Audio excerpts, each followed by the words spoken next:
This episode of Paddling TV is brought to you by Bic Sport Paddle Surf, helping you have more fun and fitness on the water since 1979.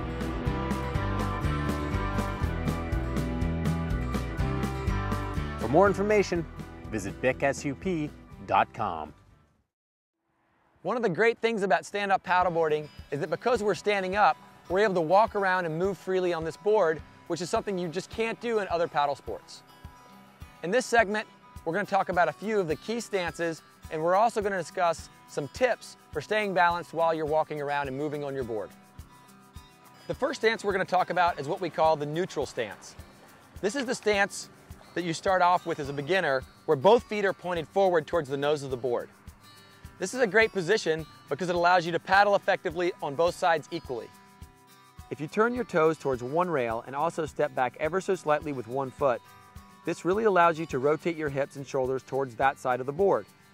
This is called a staggered stance. This is really useful for draw strokes and also for forward strokes if you plan to paddle on one side for an extended period of time. The next stance we're going to talk about is the hybrid stance. In the hybrid stance, my front foot is still pointed forward just like in the neutral position, but my back foot has moved back and is angled at about 45 degrees. My heel is along the center line of the board. And what this does is it allows me to rotate the board edge to edge, and it also still allows me to balance nose to tail.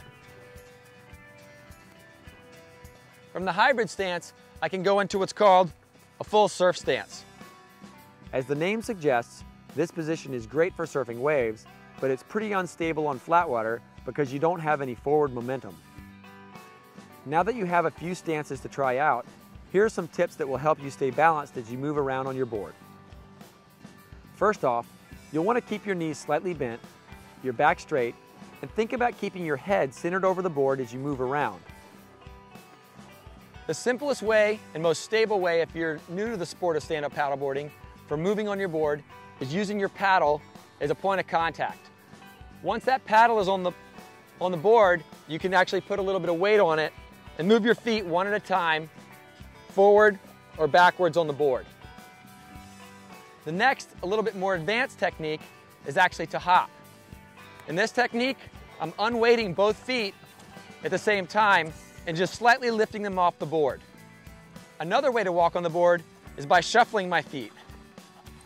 If I shuffle my feet, I'm unweighting them so that I don't put a lot of pressure on the board with one foot or the other. The final way, and arguably the more stylish way to walk on your board, is to cross step.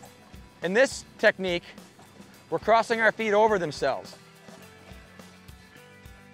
As your balance improves, play around with your footwork, because the more comfortable you are moving around on the board, the more relaxed you'll be on the water, and the more options you'll have for getting out into rougher conditions.